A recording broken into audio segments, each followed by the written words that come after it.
Amin. Bismillahirrahmanirrahim. Walamma nazala fi qulubihim maradun wajadallahu mutawasila bi sayyidi wa sallallahu alaihi wasallam an yaj'ala sa'i fihi mashkura wa fi'li fihi mahmuda an yakuna amali fil amali al-maqbula wa tawajjuhi bit tawajjuhati al-khalisa wa silati al-mawsula. Allahumma ya man ilahi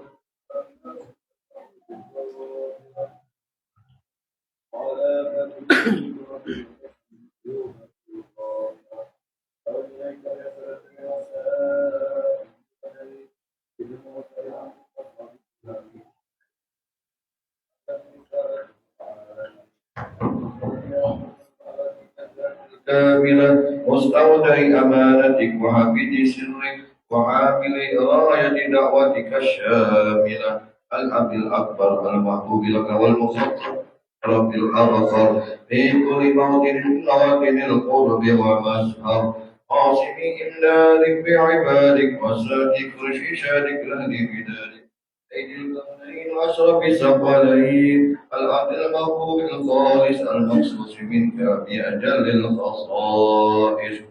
اللهم صل عليه وعلى آله وأصحابه وبحضرتك ربه من أحبابه. اللهم إنا نقدم إليك هذا النبي الكريم ونتوسلك بشرف مقامه العظيم أن تلاحظنا في حركاتنا وسكناتنا بعين عنايتك وأن تحفظنا في جميع أقوالنا وتقلباتنا بجميل رعايتك وحسن وقايتك وأن تبلغنا من شرف الخلق إليك وإلى هذا الحبيب غاية آمالنا وتتقبل منا ما تعرفنا به من نياتنا وأعمالنا وتجعلنا في حضرة هذا الحبيب من الحاضرين وفي درك اتباعه من السالكين ولهدك واك من المؤدين ولهدك من الحافظين.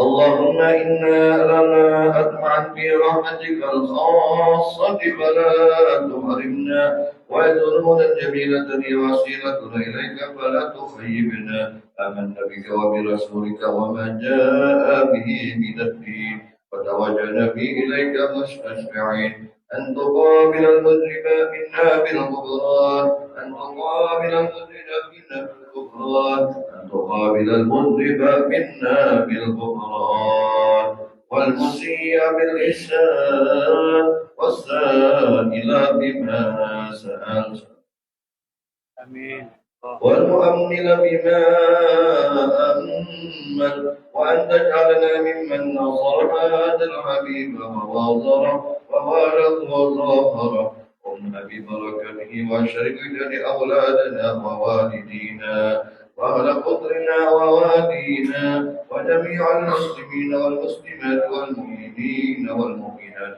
في جميع وأدم غير الدين القويم في جميع الأقطار منشورة ومعالم الإسلام والإيمان بأهلها معمورة وعنه مصورة.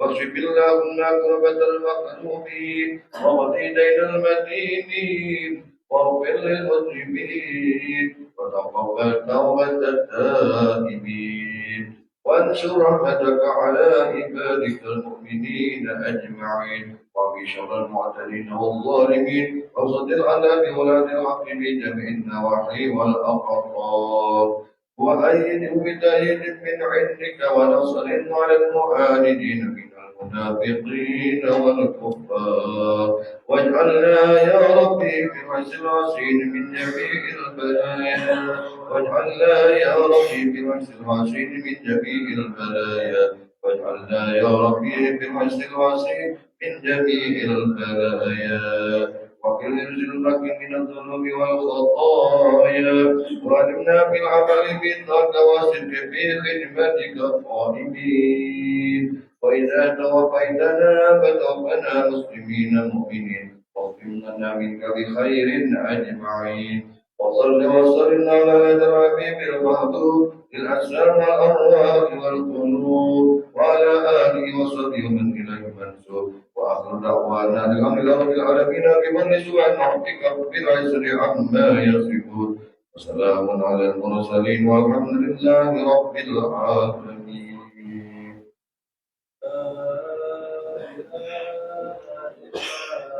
أنت سبحانك إني كنت من الظالمين لا إله إلا أنت سبحانك إني كنت من الظالمين لا إله إلا أنت سبحانك إني كنت من الظالمين أستغفر الله العظيم أستغفر الله العظيم أستغفر الله العظيم أستغفر الله العظيم أستغفر الله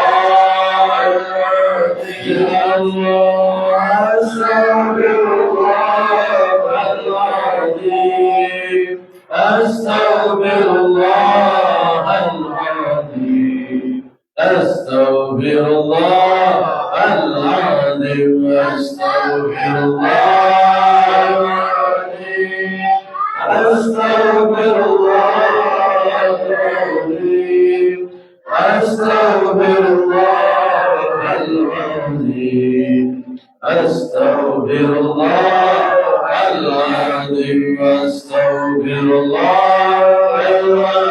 العظيم أستغفر الله العظيم أستغفر الله العظيم أستغفر الله العظيم أستغفر الله العظيم أستغفر الله العظيم أستغفر الله العظيم أستغفر الله العظيم سبحان الله والحمد لله ولا إله إلا الله والله أكبر سبحان الله والحمد لله ولا إله إلا الله والله أكبر سبحان الله والحمد لله